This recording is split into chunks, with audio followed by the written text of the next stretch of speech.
Alright, I'm at work. As you can see, I'm a little fortunate. They're having some problems, so I actually have not been working for the last couple of days. I'm going to get paid the same, but I just kind of come and do whatever. And normally it's really loud here. In fact, I wear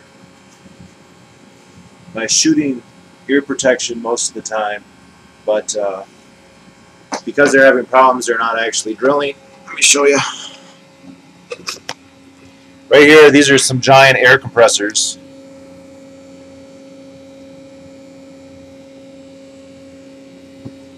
And then they're connected to the actual derrick.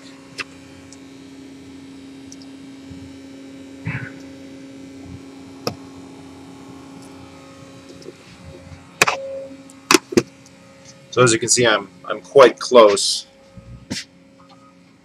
And when they're actually going, it's very loud.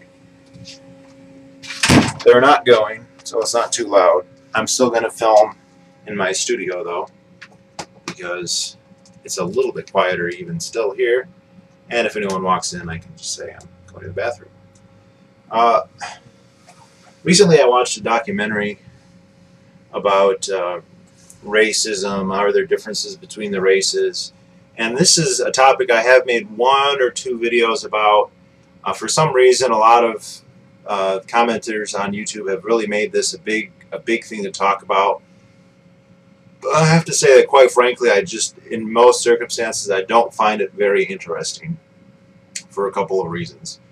One, the idea that there can't be differences between people or races it rests on egalitarian assumptions that I just find completely untenable. No two individual humans are identical in any measurable sense. Even in height, when we get down to nanometers, we're not going to be all the same.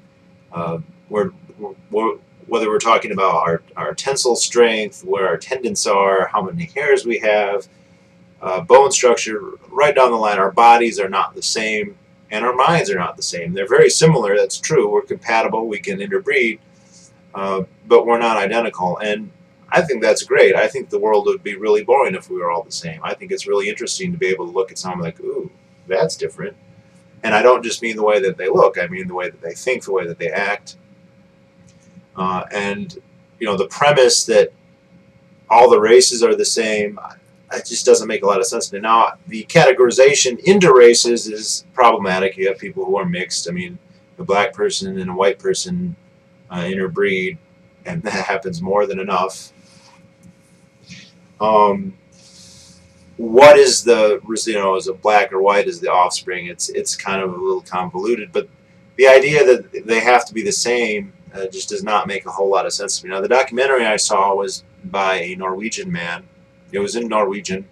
Fortunately, it had subtitles, and he interviewed several American people, English people. And basically, you know, he was coming from the point of view of a very, very politically correct person who was really, really terrified at the prospect of admitting that there might be differences, because Scandinavia, as far as we're led to believe and as far as I know, is much more egalitarian in the rhetorical orientation of the society than even the United States, and I think the United States is bad enough. That the idea to him was really horrible. It was like he was confronting something evil. And when he interviewed people in Norway, that's basically what they were telling him. I mean, there was one person who went so far as to say anybody who offers any evidence that there's a difference between races he's spreading hatred on purpose, probably because he wants to kill the other race or some particular race. But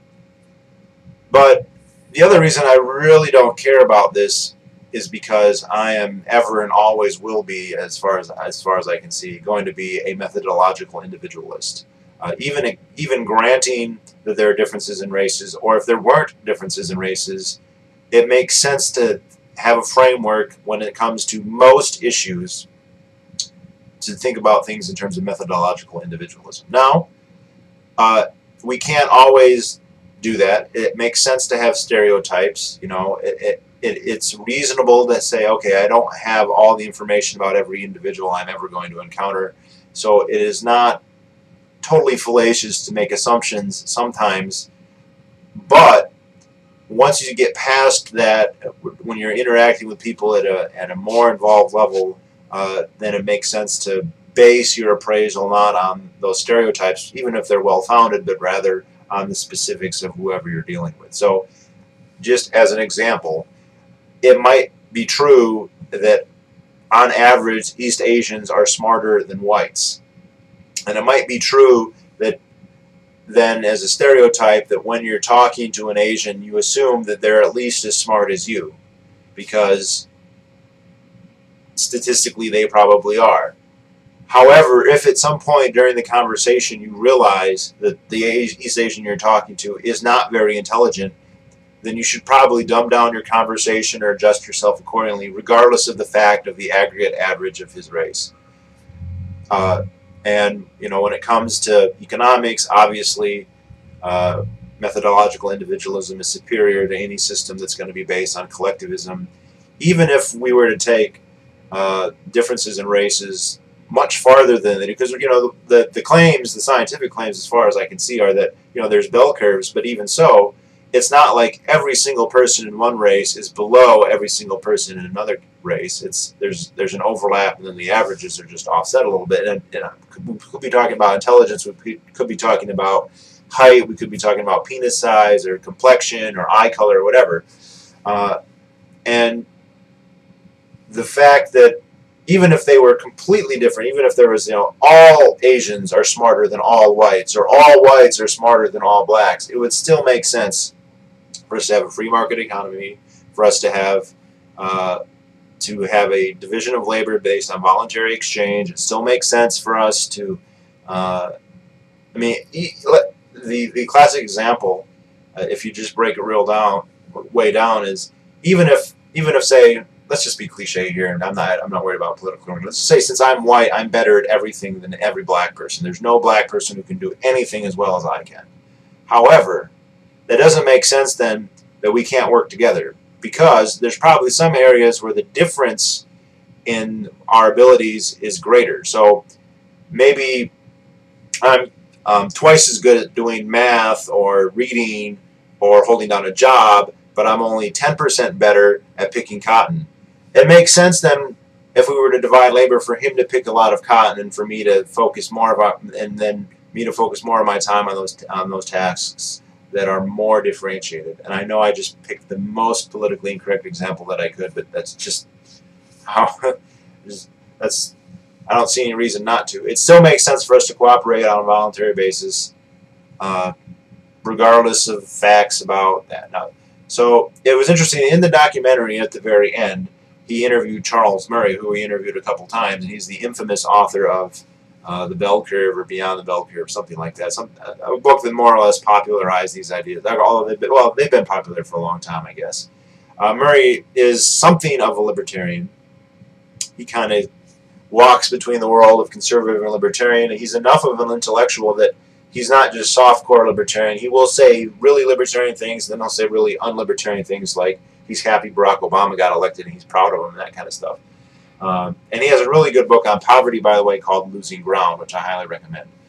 At the end of his speech, you could tell this Norwegian guy was really, not speech, but talk, this Norwegian guy is really upset, and he's like, well, what does it mean if this is true? And Murray said the trick is that you have to start to understand, to look at people as individuals, as not as groups.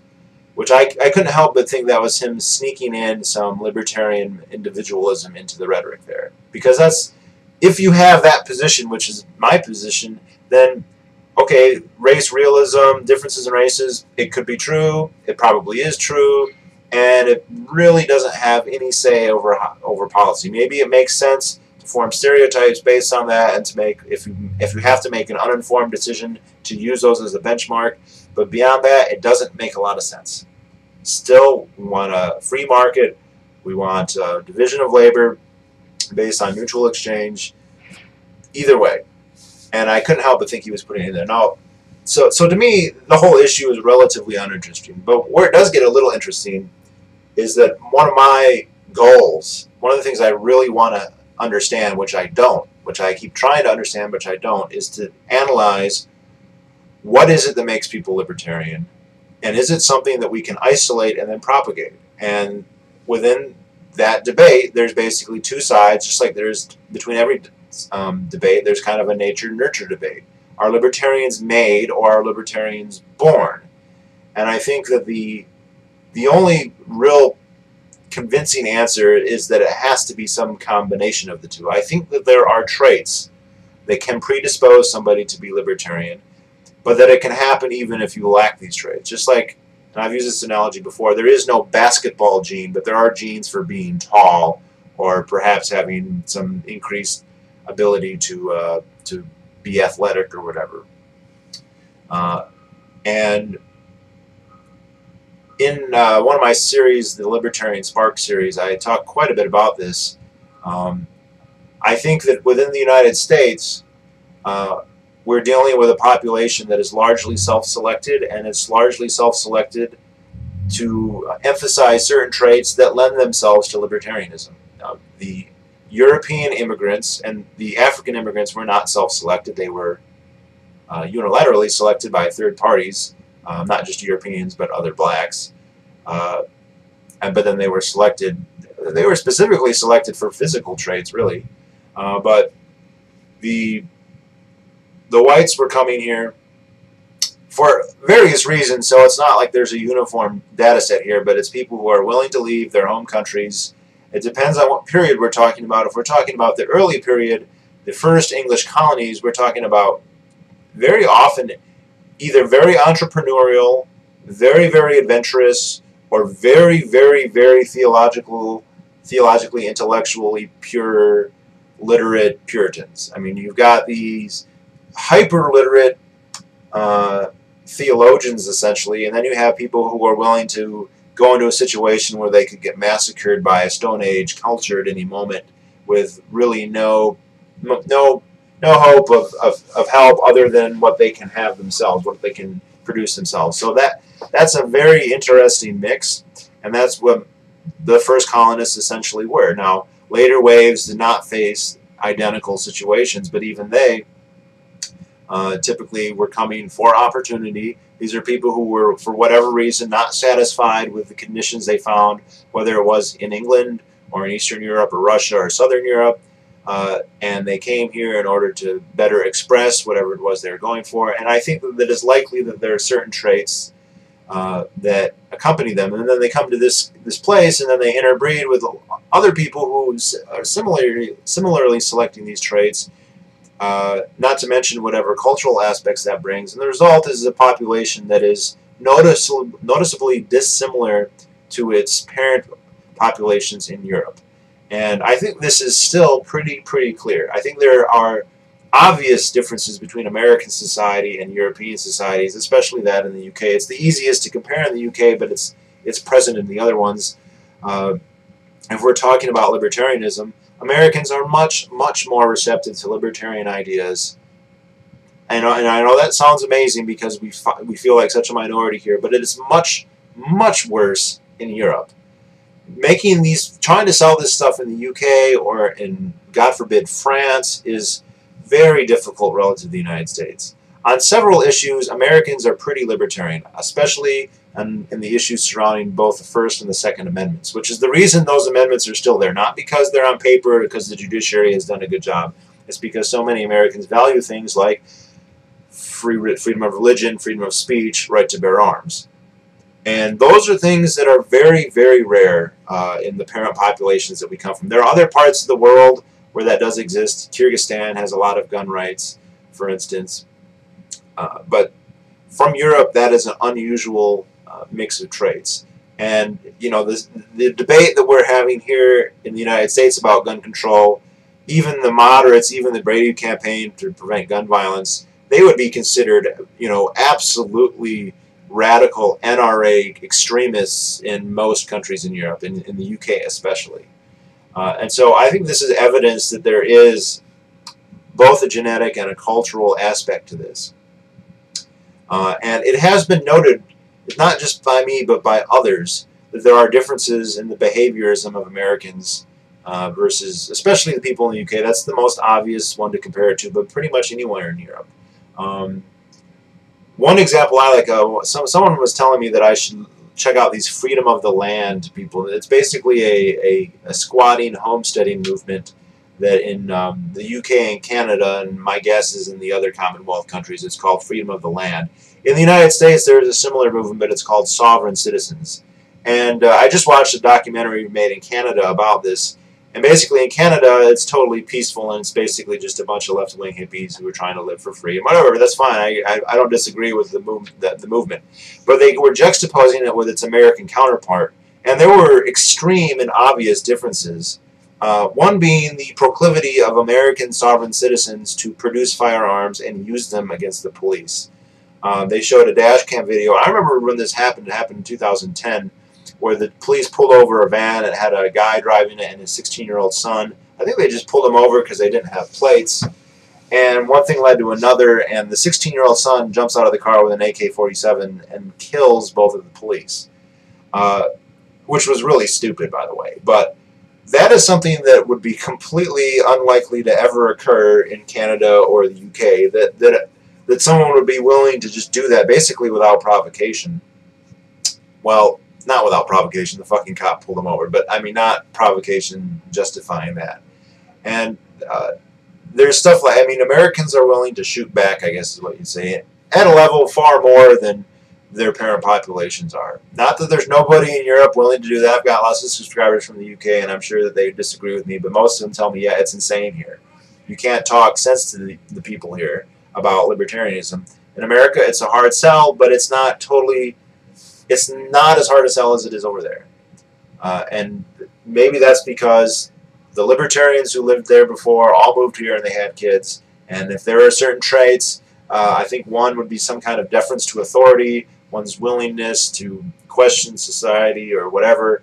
There's, I mean, because, look at those Puritans, whatever we want to say about their theocracy, and it was a terrible theocracy, they were not content with society in the United Kingdom at the time, in England. And they fled, and they came here, and they were very schismatic. I mean, it's not long after Plymouth is established that, you know, breakaway priests, not priests, but breakaway religious leaders like, no, I don't believe in this Puritanicalism, and they go off and form Rhode Island or whatever. I forget what his name was, Winthrop, I think maybe. Probably remembering that wrong, but, you know, and they came here and they multiplied, and we're the descendants of them by and large. So it appears to me that that's probably a factor. There's another famous example that I was reminded of the other day watching the Titanic. When the Titanic sank, and I've mentioned this before also, of course that was a big scandal, and there was a lot of investigation into what happened. And one thing that was noted is that a much higher proportion of American passengers survived than British passengers, and many of the survivors commented on this and said, well, they know why, because as the ship was sinking, the British passengers got in line to get on the lifeboats, where the Americans tended to say, no, I'm not waiting in line to get on the lifeboats. I'm getting on the motherfucking lifeboats. And if you watch the movie, that's actually depicted a couple times, usually with slightly humorous connotations. There's a scene where Jack and whatever his girlfriend's name is break through a door, and, you know, one of the attendants is like, hey, that's White Star property. You're going to have to pay for that. And they're like, what the fuck are you talking about? And there's another scene where the millionaire, played by Billy Zane, is trying to find her or something, and he wants to cross from one side of the ship to the other, so he walks right through the captain's, you know, the control room, and someone's like, hey, you can't come in here, and he's like, oh, stupid English, doing everything by the book, you know, like, the ship is sinking, I'm not going to follow the rules, you know. So there's a considerable less deference to authority, and of course I'm getting that term from a famous book by a libertarian sociologist called Deference to Authority, The Case for Canada, which is an interesting book that I highly recommend people read. It's from the 70s, but he juxtaposes the acceptance of libertarian ideals in Canada versus the United States. It's a good read. I think someone should update it and juxtapose a couple other societies. Now, people have kind of, I've heard the Sauce say this, and I've heard other people say it as well, that there's a very, very high correlation with among libertarians with having a certain type of personality type. Is it the Higgs, I want to say Higgs boson, but that's a particle in physics. The personality test, and basically the Sauce said this, and I asked him for a citation, and he didn't provide it, so I haven't seen it, but I think it sounds about right. someone started going to libertarian meetings, giving the test, and found that almost 100% of them were INTJ, which is the second rarest type. It's like 1 or 2% of the population. There's one other one that's slightly less common. And that was astounding. The correlation was amazing to the point of it had to be very suggestive. Now, the conclusion that is reached by this by some, and I think incorrectly, is that hence only 2 or 3% of the population is ever going to be libertarian. I think that's wrong. I think what you have is most people have a tendency to subscribe to and or endorse whatever the dominant societal views are. I call this conservative bias, not in the sense that like political conservatives, but whatever the society has, that's what should be. That's normative. And you get this all the time. I don't know how many, I'll have people from Norway come on my videos and be like, your system is all messed up. The perfect system is what we have here in Norway. And then like the next day, somebody from Finland who has a different system than Norway's will come up and say the same thing. Oh, you have it wrong. Like in Finland, everything. And then like someone from Germany will say it, and someone from Denmark will say it. And here I am saying that the system in my home country is wrong, but they're the free thinkers because they've concluded that the thing they were brought up with is the best system for everybody. I think because of conservative bias, only a certain type of person is going to reject conservative bias, or is likely to reject conservative bias. Anybody can do it given the right stimulation. That's where the nature part of this. Anyone who is hurt in a visceral way by the government stands the chance of becoming a libertarian. This happens quite regularly. This happens to organic farmers who get shut down by the police. This happens to hippies who get wrestled to the ground by the police, who maybe think, hey, maybe I shouldn't have the cops do this because they're not paying for my education. It can happen to anybody. But the people who are likely to do it for abstract reasons without some kind of direct physical assault are likely going to do so because they have a certain type of personality that allows them to emphasize abstract thinking and to critically analyze their surrounding society, and that is the INTJ, and there's probably some other groups too. And so that means that in a society that's not libertarian, the only people who are going to be libertarian are the INTJs. And so that doesn't mean that the society can't become libertarian. That just means that you can't expect most people to be libertarian until it's more mainstream, which can happen. There's kind of this idea that there's social inertia. And that's true, there is social inertia, but it doesn't go forever. Think about it in a hunter-gatherer situation. Sure, most of the people are going to go along with tradition. They're going to say, okay, this is what we hunt, this is what we eat, this is when we migrate, and that's how we live. And there's going to be some people who are going to question that, and they're not going to have a lot of sway. And it's almost like, why do those people even exist? There's no relevance to having people who are going to kind of rock the social boat.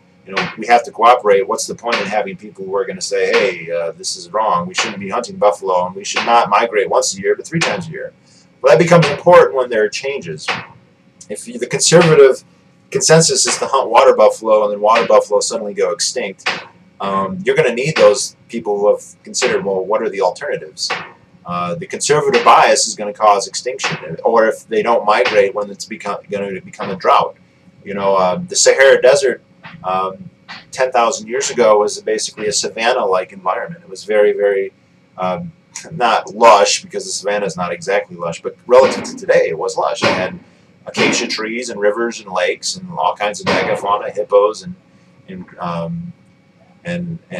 elephants and such. And there's even some vestigial populations of that stuff. There's some wadis and some oases in the middle of the Sahara Desert that have these tiny populations of crocodiles that are still left there. They're all inbred, and they survive off of eating the insects and camel dung, but they're still there. Well, the Sahara Desert aridified in about a 100-year period. It went from East Kenya, or Kenya, to what we know today in about 100 years. And if there weren't people with INTJ, those societies would have been completely annihilated. The only ones who survived were the ones who were able to say, okay, we need to change something. There's something wrong. I know when I was a kid, it rained there was a rainy season, but that's not happening anymore. So we can't just keep, going to the same watering hole and hunting the same animals. We're going to have to either adapt, or we're going to have to move. And that can eventually happen. Now, if we look, I think, but the number one reason I think that it's invalid to say that only 4% can be libertarian is the great difference in libertarianism that is spread around societies around the world and through specific societies through time. Whatever qualms and qualifications we can make about the past in the United States, and there are many, libertarians are sometimes accused, and I think sometimes this is justifiable criticism, of idealizing the American past. There are many, many problems, very many unlibertarian problems with the American past, but in many aspects the society was much more libertarian than it currently is, and it took a long time for that to change. You know, the intellectual elite, you know, they shifted earlier. They made a shift to become basically big government Europeans. They basically, in the lead up to and during the progressive era, there was basically an idea that this whole idea of a limited state that's strictly construed to only do X, Y, and Z and nothing else, it's not very modern. You know, that the modern countries like in England and Germany, they're doing, you know, they have very intrusive and great states. Now, they were, of course, missing the whole what was going on exactly, because at that very moment, despite not having an interventionist state, the United States had become, and was becoming even more so, the richest, most prosperous society in the history of humankind, far surpassing their European counterparts. But this either was ignored or deemed less important by the intelligentsia. That's an interesting question as to why that happened. I have to say that I don't know. It could be just an incentive of questions where if you are a government person, you are incentivized to think of the government as having more interventionist policies than otherwise, but I don't know that for sure. It'd be really hard to quantify or qualify this, but it's a shift that very clearly happened. It's a shift, by the way, that is well detailed in Robert Higgs's book, Crisis on Leviathan. But it was years, decades really, after that, before the mass of the American people also came. And in fact, it never was completed. There's still large swaths of the country and large parts of the country where these ideas still remain. And of course, the most classic examples would be in terms of free speech, in terms of gun rights. That's something the elites have been against for a very long time. I say the elites, and I don't mean that like the Alex Jones conspiracy theory. I mean how do I say this? The micro societies that make up the majority of the bureaucracy and the intelligentsia. You know, they're subsets within our society. They're the same. They're largely the same people. They're not homogenous by any means, and they're not 100% distinct from the rest of us. That's a misleading way to look at it. But from their point of view, we have not progressed as far as they would have liked. We progressed pretty far, or regressed, if you ask me. But you know, it takes time. But if we go back, say, before the Civil War, the idea that you had to have gold or silver as money, and that paper money was wrong and theft, was widespread among the entire society. Now, I don't think everyone in the United States in 1857 was an INTJ. Most of them were just go along, get along conservatives. And then there were INTJ people. Unfortunately, some of those INTJ peoples were probably progressives. There weren't any INTJ people who were going for more libertarianism at that point, unfortunately. That's what INTJ people are today, so that's a reassuring sign, I guess. But they were just conservatives, and the idea is, look, you have to have full reserve banking, or they had fractional reserve banking, but you have to have on-demand gold, and that paper money is just a money substitute, and there are a whole bunch, you know, that anything, the government that does more than Constitution is tyranny, and so on and so forth. Stuff that sounds radical today, but back then it was normal. But it wasn't because everybody was radically different from them. We're descended from those same people. Although there's an argument that all the immigration in the early 1900s from Eastern Europe, that was a whole block of basically much less libertarian stock. That's an interesting question.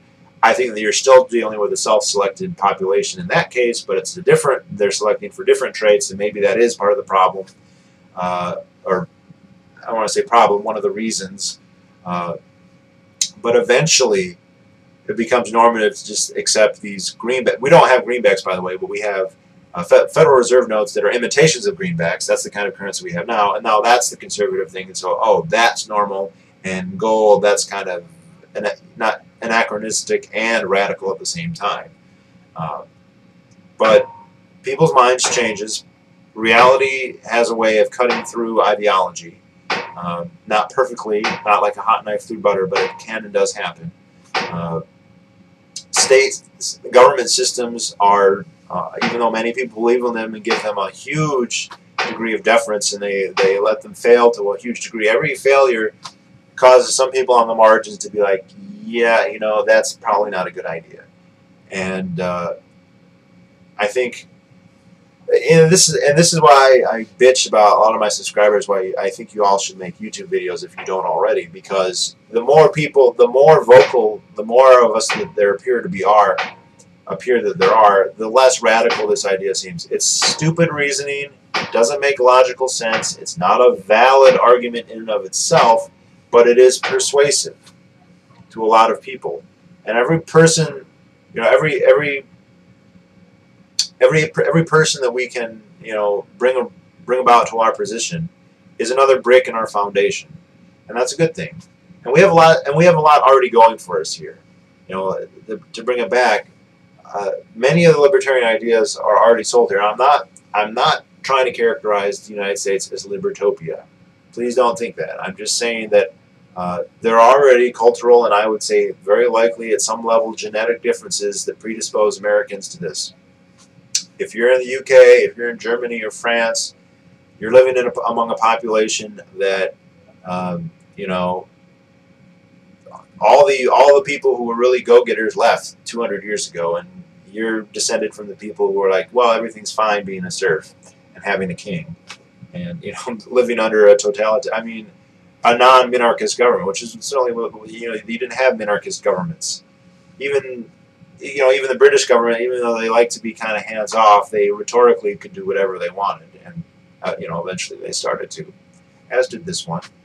So I am more interested in race realism when it comes to any potential connection to libertarianism than I am to questions about IQ or physical attributes in terms of the various races.